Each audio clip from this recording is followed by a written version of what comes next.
창세기서 강해 34번째 시간을 갖도록 하겠습니다. 오늘 말씀의 제목을 한번 따라 하시겠습니다. 여호와 이레와 이삭의 결혼. 시작. 여호와 이레와 이삭의 결혼. 오늘 본문 1절 말씀에 아브라함이 나이 많아 늙었다라고 창세기 저자는 기록하고 있습니다. 여기서 늙었다라고 하는 말은 단지 나이가 많아지는 것이 아니라 신앙이 더 깊어지고 진전되었다라고 하는 뜻을 함축하고 있습니다. 그 히브리어로 늙음이라고 하는 이 단어 안에 두 가지 의미가 있지 않습니까? 하나는 견고함, 하나는 진전을 포함하고 있는 겁니다. 그러니까 나이만 많다고 신앙이 다 좋은 것은 아닙니다만, 아브라함은 이제 모든 문제를 이렇게 연로해져서 하나님께 다 맡기는 신앙이 된 것입니다. 이렇게 아브라함의 신앙이 진전된 신앙이 된 것을 성경은 우리 모두에게도 도전하고 있고, 또 그 아브라함의 신앙이 진전된 그것이 이삭을 모리아 산에서 드린 사건으로 인하여 그가 하나님을 더 깊게 아는 것으로 우리에게 얘기하고 있습니다. 여기에 대해서 요한 사도는 요한복음에서 예수님의 말씀을 인용해서 이렇게 말하고 있습니다. 요한복음 8장 56절에 이렇게 기록합니다.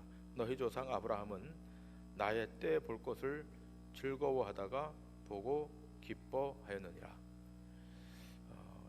요한복음을 기록한 요한 사도가 예수님의 말씀을 빌어서 뭐라고 하는가 하면, 아브라함이 나의 때 볼 것을 보고 즐거워했다. 깊은 의미가 있는 겁니다. 이것은 구약의 이 사건을 반추하면서 말하는 건데, 다시 말하면 모리아 산에서 아브라함이 이삭을 드릴 때 하나님께서 이삭 대신에 준비된 다른 대속물을 미리 준비시켜서 이삭의 목숨을 거두지 않고 그 준비시킨 대속물을 희생케 하는 제사를 드리는 것, 이 여호와의 일의 사건을 경험하면서 아브라함이 구속의 대속물로 오실 예수님을 미리 경험했다라고 하는 겁니다. 그러니까 하나님께서 이삭의 목숨을 거두지 않고 그 모리아산에 미리 준비시켜놓은 다른 대속물, 그 대속물을 죽임으로 말미암아 거기서 희생 제사를 하나님이 받지 않습니까? 그러면 모리아산에서 이삭이 다른 희생물을 드리는 그 사건을 통해서 무엇을 확인했는가 하면, 요한복음의 기자에 의하면 너희 조상 아브라함이 나의 때 볼 것을 즐거워하다가 보고 기뻐했다, 이것을 이야기하는 것입니다. 언약의 핵심인 대속의 사건을 여호와 이레, 곧 하나님의 준비하심으로 알게 됐다고 하는 겁니다. 그러니까 이제 아브라함의 믿음은 어떤 믿음으로 바뀌는가 하면, 세계 모든 역사가 하나님이 자기에게 공표하신 이 언약을 중심으로 돌아간다는 사실을 분명히 아는 믿음으로 바뀌었다고 하는 겁니다. 굉장히 중요한 대목입니다. 그 언약의 내용이 뭔가를 우리가 보지 않았습니까? 너를 축복하는 자는 하나님이 복을 주시고 너를 저주하는 자는 하나님이 저주한다라고 하는 것이었습니다. 이러한 약속이 지금 이 아브라함의 생애 속에서 계속 이루어져 가고 있는 것입니다. 이 언약을 더 온전히 이루기 위하여 자기 아들 이삭의 아내를 자기의 고향에서 취하여 오라, 이렇게 말씀합니다. 그러니까 이 사건, 모리아 산에서 이 사건이 있은 이후에 이제 하나님은 이 언약을 더 확실하게 하기 위해서 이 아브라함의 아들 이삭의 아내, 이 며느리죠, 이 며느리를 이 땅에서 취하지 말고 자기 고향에서 취하여 오라고 말씀하십니다.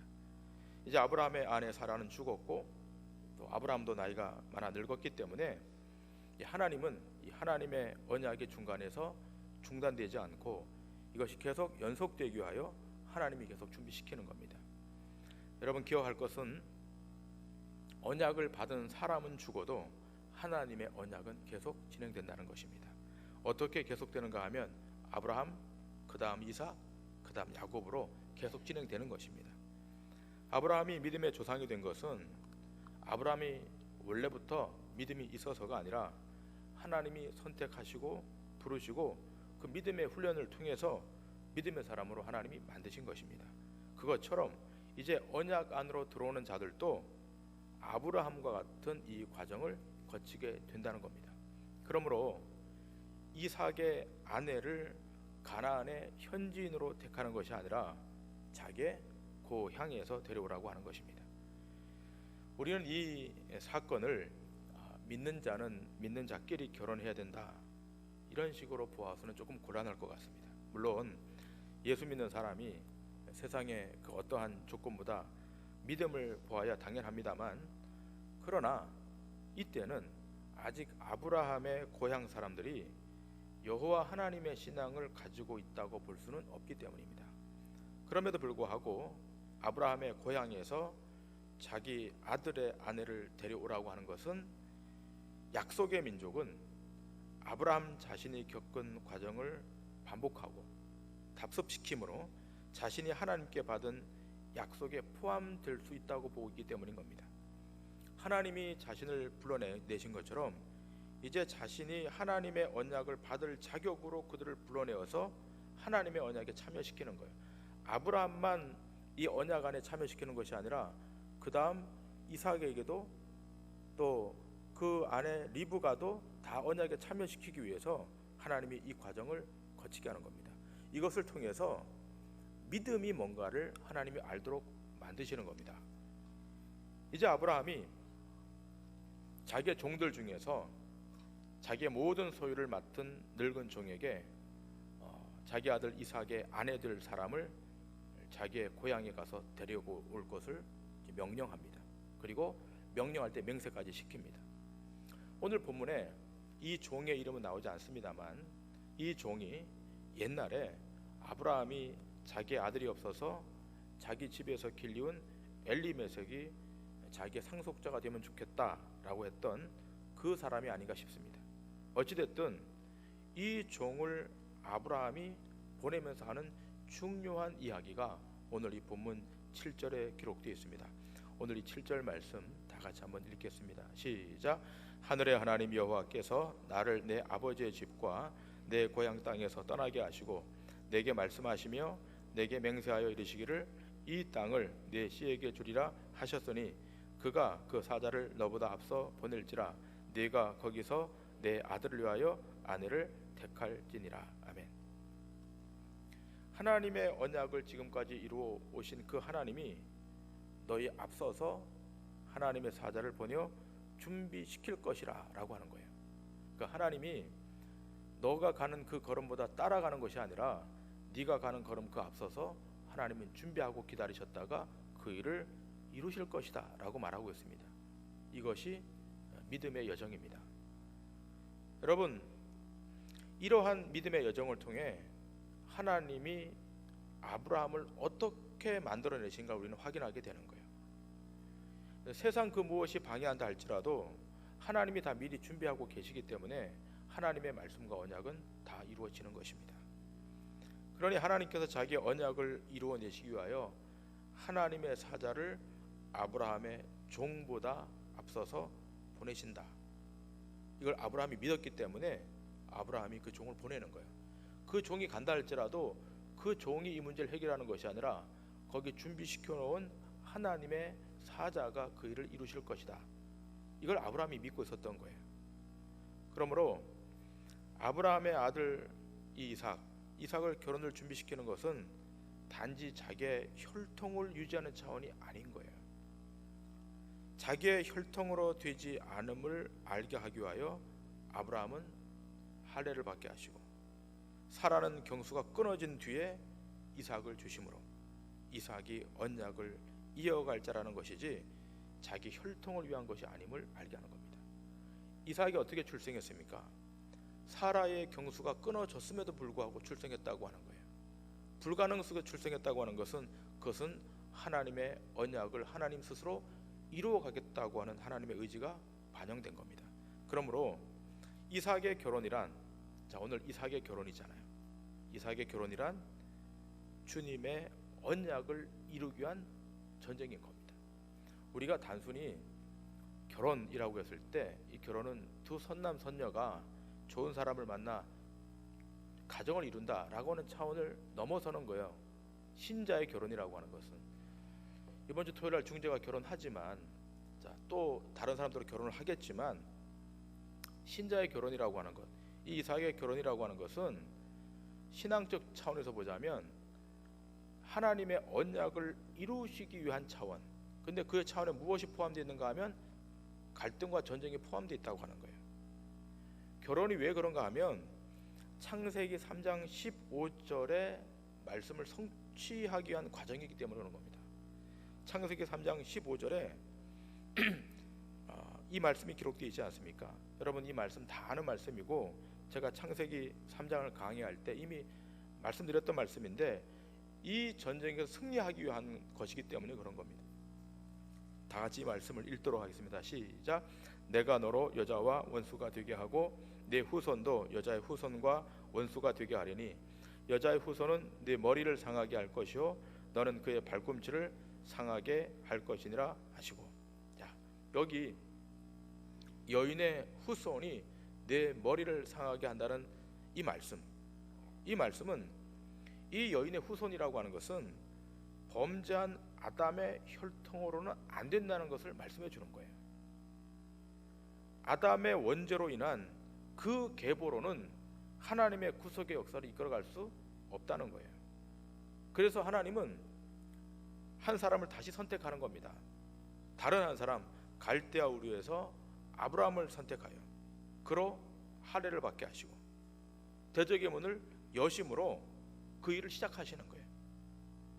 누가 언약의 자손, 누가 구속의 역사를 이끌어갈 자손인가? 그것은 언약 안으로 들어와 대적의 문을 열 사람을 통해서 하나님 그 일을 이루시겠다는 겁니다. 다시 말하면 하나님의 언약으로 태어난 씨, 하나님의 언약으로 태어난 씨가 바로 대적의 문을 열 자라고 하는 겁니다. 이러한 언약의 통로를 아브라함과 이삭과 야곱의 통로를 통해 보여주는 거예요. 언약은 언약의 통로가 있는 거잖아요. 이 아브라함 이전에 이 아담의 범죄로 인하여 모든 것이 엉망이 된 겁니다.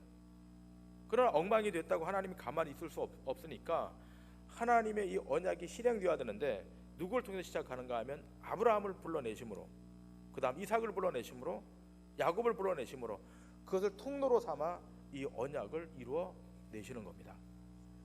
그러니 하나님의 언약을 제대로 안다고 하는 것은 아브라함의 하나님, 이삭의 하나님, 야곱의 하나님을 제대로 알아야 되는 것입니다. 단지 아브라함, 이삭, 야곱이 참 하나님이 복을 주셔서 부자가 됐다, 그러니 우리도 이렇게 하면 부자 된다, 그런 식의 해석이 아니라는 겁니다. 이제 우리가 창세기를 들여다볼 때 아브라함이 등장하고 이삭이 등장하고 야곱이 등장했을 때 가는 곳곳마다 하나님이 복에 복을 주셔서 아브라함이 복을 받고 이삭이 복을 받고 야곱이 복을 받았다, 이런 현상적인 해석은 이제 더 이상 하시면 안 됩니다. 그걸 말씀하려고 창세기가 이 많은 지면을 허락한 것이 아니라는 겁니다. 지금 하나님은 뱀의 후손과 여인의 후손을 통해서 영적 전쟁을 벌이시고 계시는데 한가롭게 다른 데 정신을 팔고 있을 때가 아니라고 하는 겁니다. 그러므로 이러한 전쟁을 이루어 가시는데 그 전쟁을 알고 있는 아브라함은 하나님이 이 전쟁을 어떻게 행사하시고 어떻게 끝내는가를 믿고 있다고 하는 겁니다. 알고 있다고 하는 겁니다.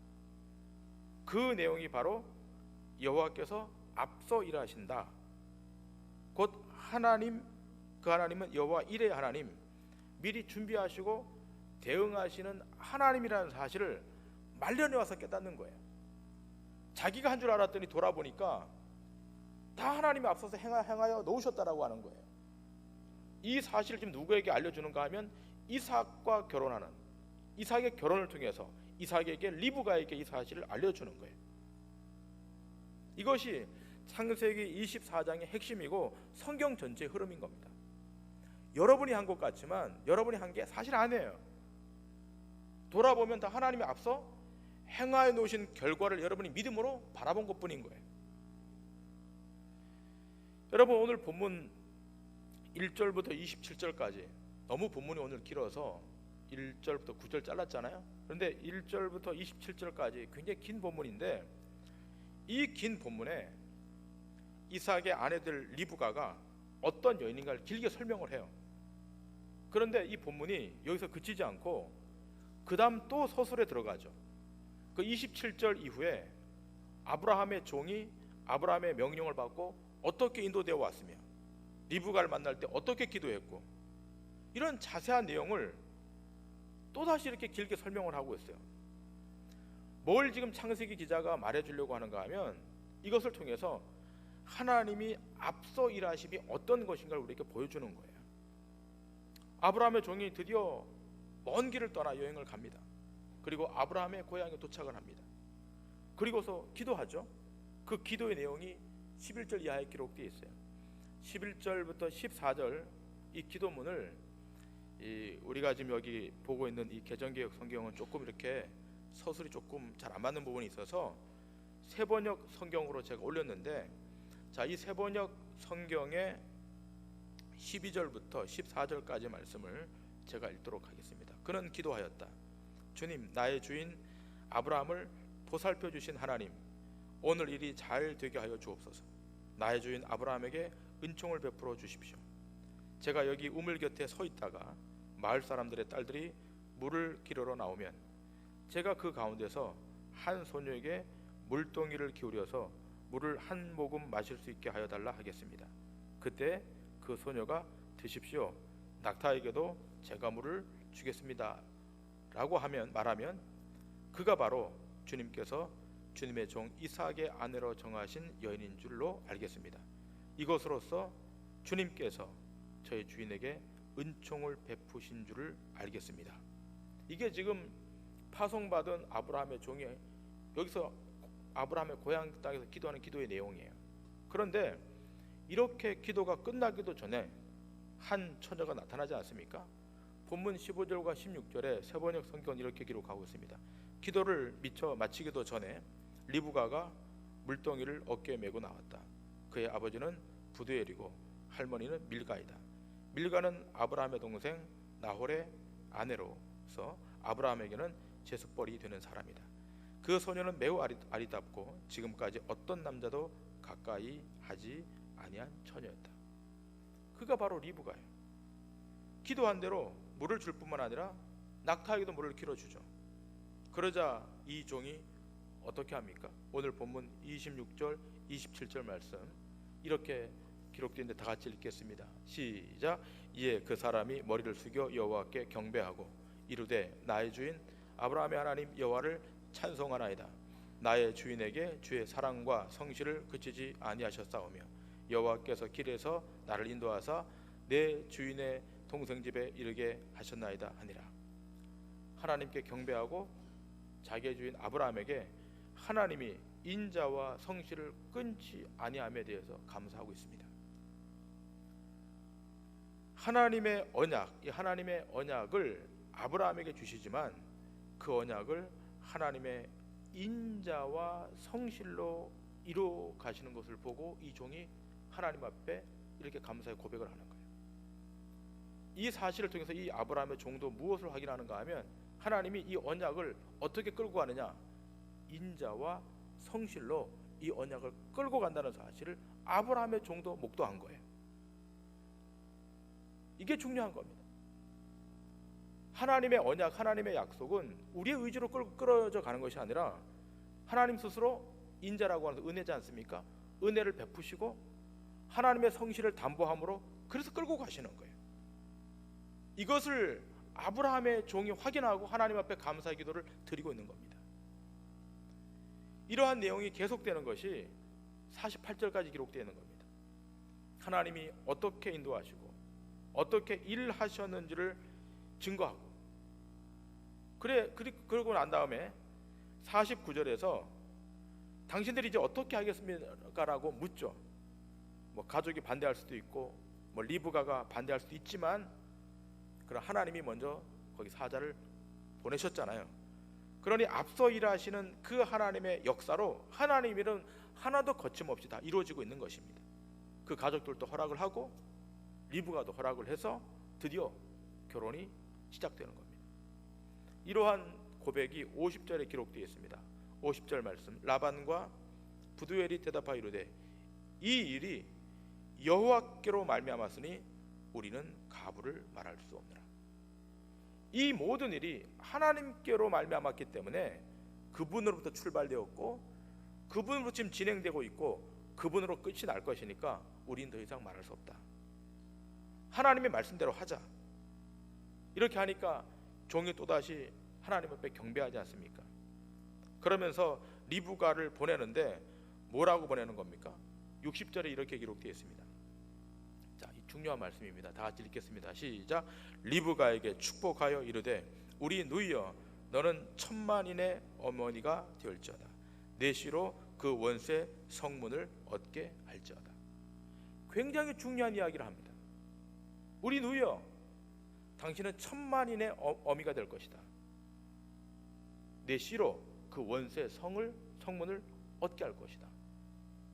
뭘 예표하고 있는가 하면 창세기 3장 15절에 여자의 후손의 이 전쟁에 대한 것을 여기서 이야기하고 있는 거예요. 이것은 이삭이 모리아산에서 받은 내용과 같습니다. 대적의 성문을 얻는 것, 이것이 아브라함의 씨, 이삭의 씨가 행할 내용이라고 하는 겁니다.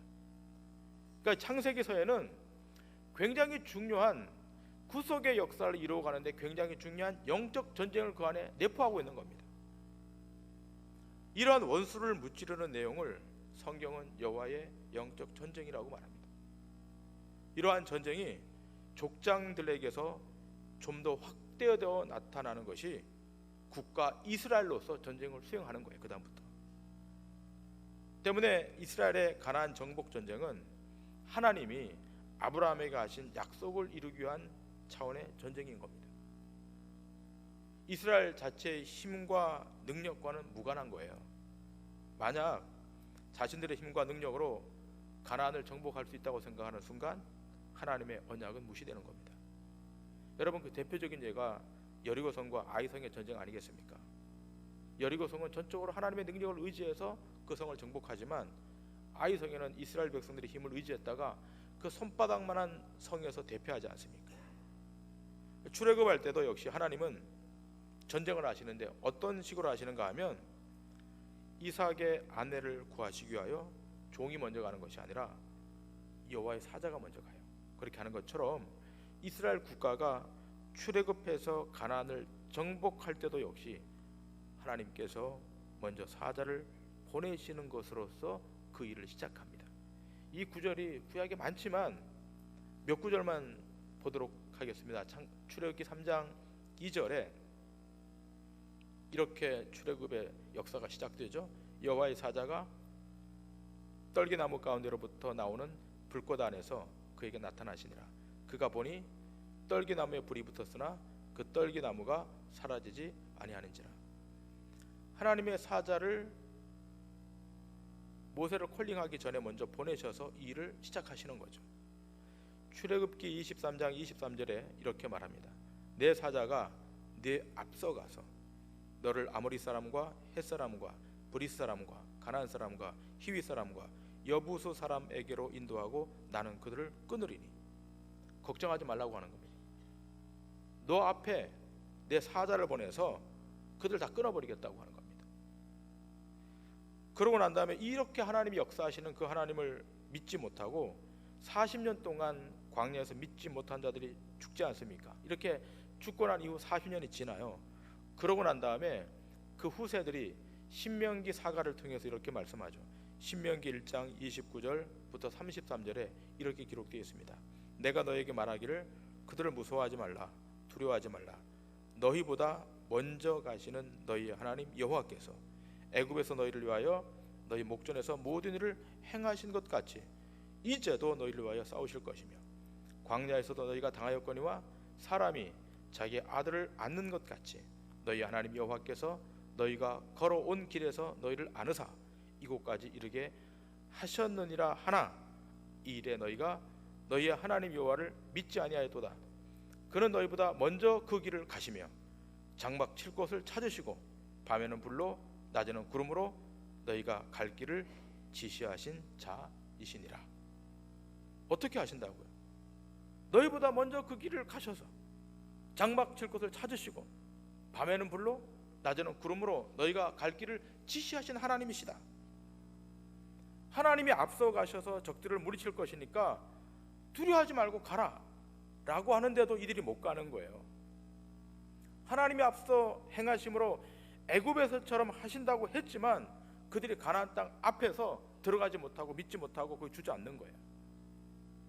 하나님이 어린아이를 안음같이 안고 여기까지 왔는데 믿지 못하니까 못 들어가는 거예요. 이게 이스라엘 백성들의 믿음이었다는 겁니다. 그러니 이 신명기서의 책망이 하나님이 앞서 행하시는 그 하나님을 믿지 못할 때 얼마나 불행해지는가를 우리에게 알려주는 겁니다. 이것이 출애굽의 1세대 백성들이 광야에서 망한 이유인 것이고 또 이스라엘 국가가 바벨론의 포로로 끌려간 이유이기도 한 것입니다. 앞서 일하시는 하나님, 이 하나님을 믿으라는 겁니다. 아브라함은 하나님이 앞서 일하실 것을 그의 평생을 통해 말년에 확인한 거예요. 처음에는 몰랐어요. 하나님이 이렇게 앞서서 일하신다는 사실을 아브라함 생애 초기에는 자기가 몰랐던 거예요. 그런데 이제 죽음을 코앞에 두고 자기 아들 이삭의 결혼을 앞에 두고 하나님이 나보다 앞서 일하시는구나, 이걸 알게 되는 거예요. 이렇게 하나님이 앞서 일하시는 것을 믿는 것을 성경은 믿음이라고 그래요. 자기의 실력을 믿는 것은 신념이에요. 자기의 실력이 아니라 하나님의 실력, 하나님이 앞서 행하시는 실력을 믿는 것을 성경은 믿음이라고 규정하고 있습니다. 여러분의 실력을 믿지 마세요. 주변 사람의 능력도 믿지 마세요. 그건 절대적일 수가 없습니다. 아브라함의 생애를 쭉 한번 추적해 보세요. 이제부터 우리가 이삭의 생애를 보게 될 텐데 그 아브라함의 생애 가운데 하나님이 어떻게 행하셨습니까? 아브라함은 불완전한 자였습니다. 자기 아내 사라를 2번씩이나 자기 누이라고 속였던 자였습니다. 그럼에도 불구하고 하나님은 어떻게 하시는 거예요? 그렇게 유약하고 부족한 아브라함을 덮으셔서 앞서 행하셔서 하나님의 언약을 이루시지 않습니까? 아브라함의 실력 때문에 그 일이 이루어진 것이 아니라 하나님이 앞서 일하심으로 말미암아 그 일이 이루어지는 거잖아요. 말년에 와서 그것을 확인함으로 하나님이 이러신 하나님이구나, 그의 믿음이 달라지는 겁니다. 오늘날 우리의 신앙의 싸움도 이 싸움인 겁니다. 하나님이 앞서 일하심을 믿느냐 못 믿느냐, 하나님을 믿는다고 하면서 온갖 염려와 걱정과 고민을 다 품고 있는 것, 믿음의 태도가 아닌 것입니다. 이건 개인뿐만 아니라 교회 공동체도 마찬가지인 겁니다. 교회 공동체 모든 멤버십들도 하나님이 앞서 일하심을 믿고 그 믿음 앞에 순종의 허리띠를 동여매고 믿음으로 가는 것입니다. 하나님이 자기의 피로 값주고 사신 이 교회, 하나님이 붙들고 계시는 것을 믿으셔야 됩니다. 하나님의 언약은 동도중앙교회 있거나 없거나 간에 이루어지는 거예요. 오늘 67절에 창세기자는 이렇게 기록을 하면서 이 말씀을 마치지 않습니까? 자, 67절 말씀 우리 다 같이 읽겠습니다. 시작.